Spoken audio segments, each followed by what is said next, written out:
If you're new to my channel, welcome. Last summer I moved from the US to a rural area of the Netherlands, in part for the great cycling. This spring I got a temp job leading guided tours, one of which was to a portion of the Delta Works project called the Oosterscheldekering. Rather than take a long bus and train ride, I opted instead to cycle to our departure point in Willemstad. That gave me a chance to cycle across a lot of the Delta Works, which we'll visit in this video, along with the portion I had already cycled last fall. The Delta Works were a massive undertaking in both finances and engineering, which begs the question of, why was it necessary? The Netherlands is one of the most flood-prone countries in the world. Roughly a quarter of the country lies below sea level, and 2/3 of the country is 3 meters or less above sea level. Compounding that issue is that much of the country was created by draining seawater from peat moss to create polders, which are continuing to compress and sink as much as 2 centimeters per year. Rising sea levels further increase the rate at which the Netherlands is threatened by water. Much of the heavily populated areas in and around Rotterdam and Amsterdam, called the Randstad, are actually below sea level and not only have the ocean to contend with, but also major river tributaries. The high population levels and industry in these areas have made them a top priority to protect against flooding. Dikes have been used for as long as 2,000 years when the Frisians first settled in the north of the Netherlands. Large dunes along the coast, along with the dikes, have protected much of the country, but there remain 2 particularly flood-prone areas. The first flood-prone area was in the north around the Zuiderzee, which includes the area around Amsterdam. During storms, water would be pushed into the Zuiderzee, flooding the low-lying villages around the sea and threatening to flow further inland to areas like Amsterdam. The last flood to hit the Zuiderzee region was on January 13 and 14, 1916, during a storm surge which killed 19 people. Plans had been made 30 years earlier to dam the Zuiderzee with a 19-mile-long dike, but the Parliament hadn't gotten around to approving those plans. In 1927, work was finally started on the Afsluitdijk, turning the Zuiderzee into a massive inland freshwater lake, a portion of which was later further dammed and drained to create 2 polders, the Noordoostpolder and the newest Dutch province, Flevoland, a more than 2,400 square kilometer island, primarily of farmland. However, one area still lay unaddressed: Zeeland. Zeeland literally translated is land of the sea, and it's a fitting name because Zeeland is a series of islands, really just giant sandbanks, in the middle of the deltas of 3 major rivers: the Scheldt, the Meuse, and the Rhine. The Dutch, always in search of more land, moved in. However, it was a constant battle against the sea. Historians have counted nearly 100 heavy storm surges since the 1200s, which drastically changed the geography of Zeeland, wiping out entire areas and drastically altering waterways. The North Sea acts as a sort of funnel between the Netherlands and England, pushing the water inland, inundating the low-lying islands in the Delta region. Despite the creation and constant reinforcing of dikes, Mother Nature continued to ravage Zeeland.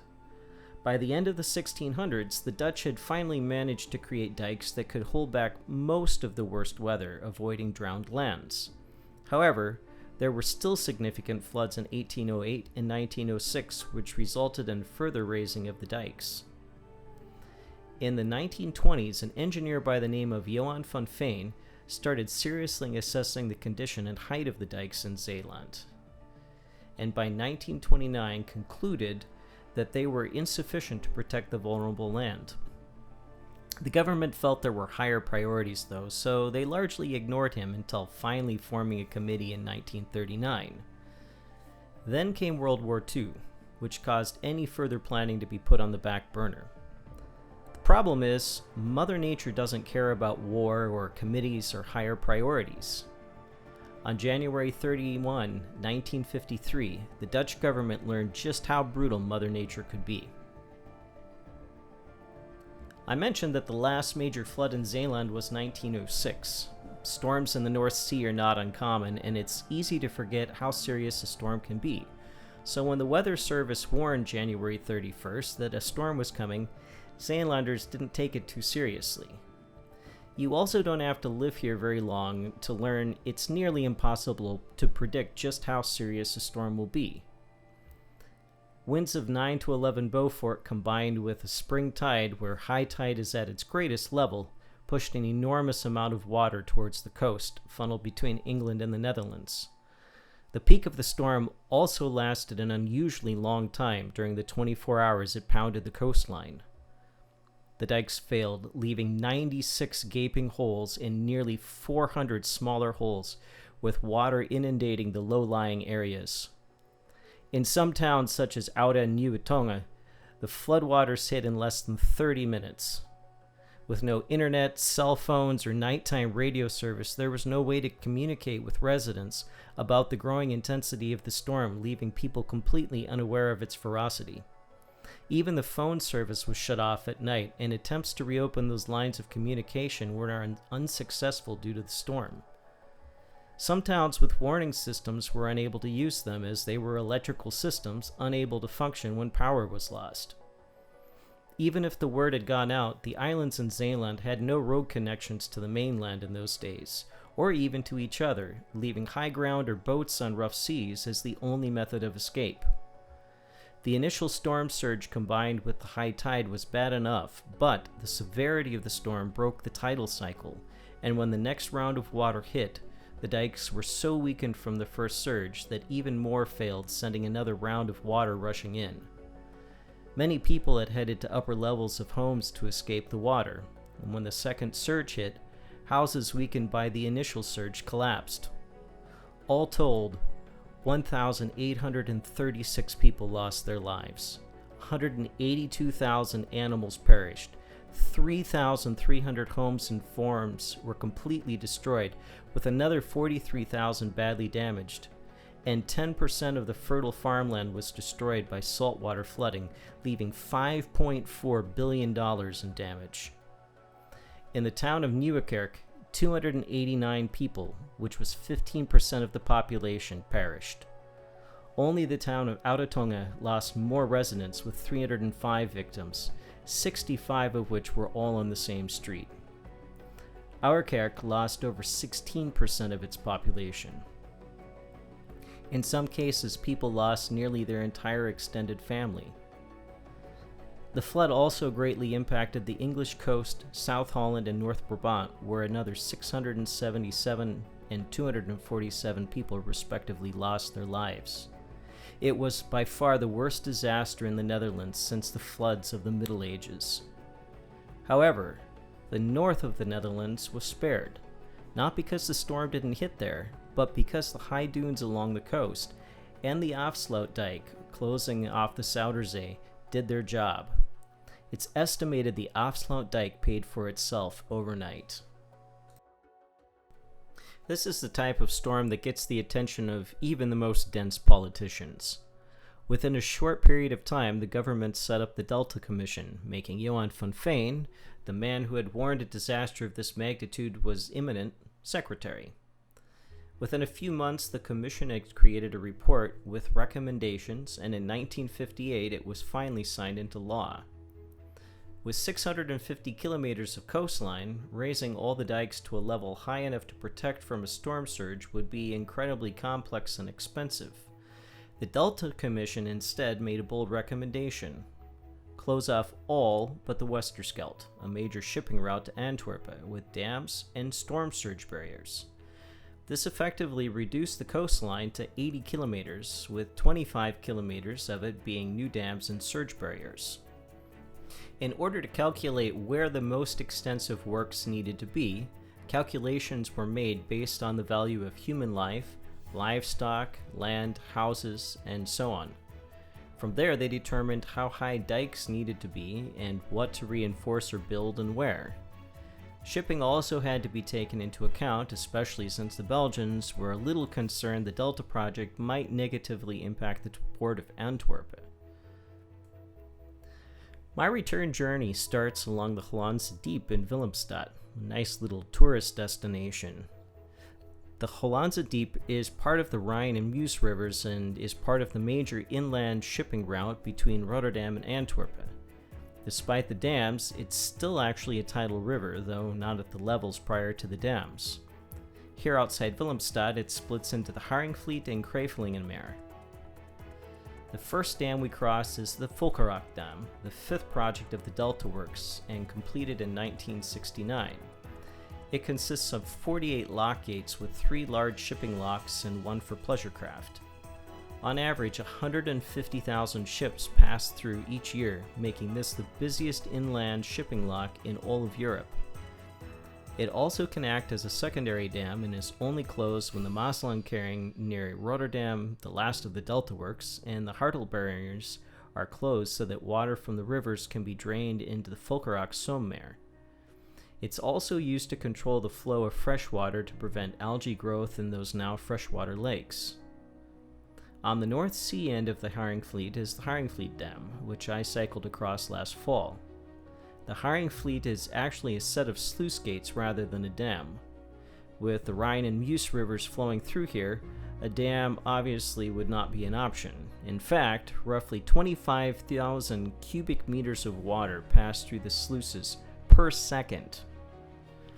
Work began in 1958 and it took 12 years to build the sluice gates. It's 5 kilometers long and contains 17 sluice gates, which are placed with the use of cable cars. Special triangular beams were designed to handle the strong current of the river. In recent years, a decision was made to partially open the gates to allow fish to swim upstream to spawning grounds. The next dam, the Philips Dam, started construction in 1976 and lasted until 1987. It was not originally part of the Delta Works plan, but became necessary when it was decided to let the Oosterschelde remain saltwater. Not only does it compartmentalize the freshwater from the saltwater, but it also ensures that the inland shipping route would remain isolated from the tides per the agreement with Belgium. It contains 2 shipping locks and 2 pleasure craft locks. Because of the intersection of fresh and salt water around the locks, a creative solution had to be found. Since fresh water is lighter than salt water, depending on sailing direction, either fresh water is pumped out from the top or salt water is pumped out from the bottom. However, it's a long process that shipping circles often refer to as a snail lock.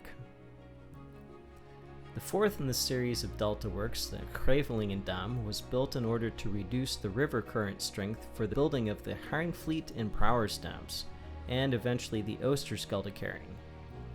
The naturally lower current strength in this area also made it possible to experiment with different dam building methods such as sand spraying, sinking huge concrete structures called caissons, and pouring concrete blocks. It includes a lock and a 2-sided sluice and connects with the later built Philips Dam. Work on this dam began in 1958 and was completed in 1965. It's 6 kilometers long and a portion of it was built on an already existing sandbank. On the North Sea end of the Krevelingenmeer lies the Brouwers Dam at 6 kilometers long and the 7th structure of the Delta Works. Work on this dam began in 1962 and lasted until 1971. The construction of the Brouwers Dam included some unique challenges. First, because the Krevelingen was still connected to the North Sea, storm surges could impact the area during construction, and with the closure of the Krevelingen Dam, this meant the dikes on the south side of the island of Overflake had to be raised in 1965. In fact, in 1966, water levels reached a few centimeters below the 1953 flood levels. The strong currents also meant the concrete caissons used to close off the Krevelingen had to allow water to pass through during the tides to prevent the current from becoming too strong as the opening in the dam was gradually closed off. The closure of the dam created some problems as well. The water became stagnant, killing off the plants, fish, and shellfish. This was solved in part later by opening a lock to allow the salt water to flow with the tides. The Zeeland Bridge is not part of the Delta Works, but was built during that time frame. It was built in 1963 as a car connection across the Oosterschelde, as the ferry was struggling to handle the increasing volume of traffic, and the Oosterscheldekering would not be completed for another 20 years. For nearly a decade, it was the longest bridge in Europe. Money was borrowed to build the bridge and then paid back by charging tolls. Now that the bridge has been paid off, crossing is free. There's a bike lane and 2 lanes for vehicles. When the bridge was built, the Oosterschelde was intended to be turned into fresh water. With that change in plans, the concrete pylons supporting the bridge had to be specially treated to handle the effects of the salt water. Not far from the Zeeland is the smaller Sandkreek Dam, the back end of the closing off of the Velomobile and the Oosterscheldekering Dam. The Sandkreek Dam was built in 1959 and consists of a dam with a 20-meter wide lock that allows shipping to continue through the Velomobile. The Canal door Valcheren connects the Velomobile with the Oosterschelde and the Noordzee. There are 2 bridges that cross the lock, allowing traffic to still cross when a ship is entering one side. The Oosterscheldekering Dam was closed in 1961, and being the 3rd construction in the Delta Works, is one of the earliest constructions. It's 2.8 kilometers long and consists of several parts, such as an asphalt-covered dike and 7 caissons with openings to allow tidal waters through until the dike was completed. The town of Veere lost its fishing industry, unfortunately, and the fishermen relocated to the town of Kollensplaat. Now the Velomobile is a popular recreation area, particularly for windsurfing. The water level relative to the ground around it also makes it a bit of an unusual experience to cycle along the shore. And sometimes as you're cycling along, you'll see the mast of a boat poking up above the reeds along the water. On a clear day, you can see the Oosterscheldekering from the Zeeland. This was the crowning achievement of the Delta Project, a project considered one of the 7 engineering marvels of the world. Construction on the 9-kilometer-long storm surge barrier began in 1976, though artificial islands had been created earlier, closing off 5 of the 9 kilometers. I've mentioned earlier in the video that the Oosterschelde was intended to be turned into freshwater.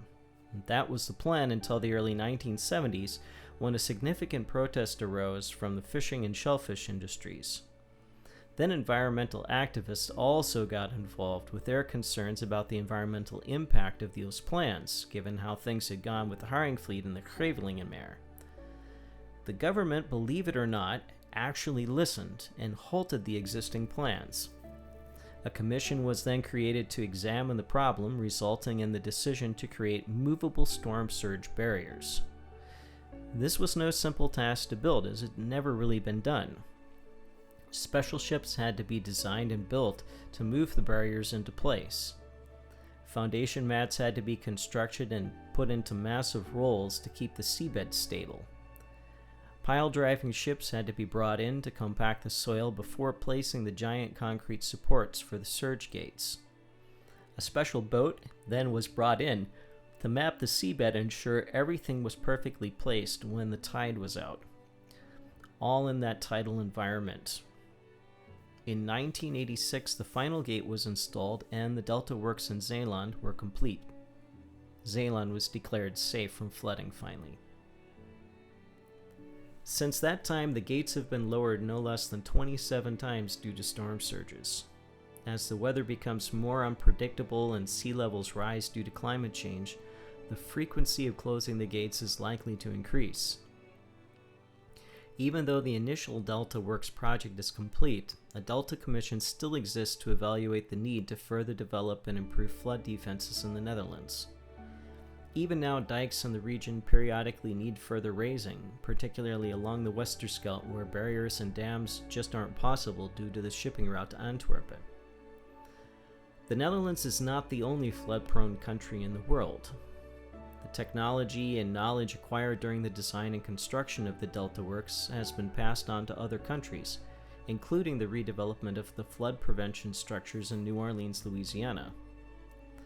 Today, the Netherlands is one of the most protected countries in the world against flooding. If you're as fascinated by this project as I have been, take the time to view some of the detailed construction videos here on YouTube. There's also the Delta Park Neelte Jans by the Oosterscheldekering that's worth visiting, and a museum in Ouwerkerk covering the 1953 flood. Of course, there are numerous online sources ranging from Wikipedia articles to historical and government websites discussing a lot more detail than I can cover in one video. Thanks for joining me for this ride across the Delta Works and through the peaceful Dutch countryside.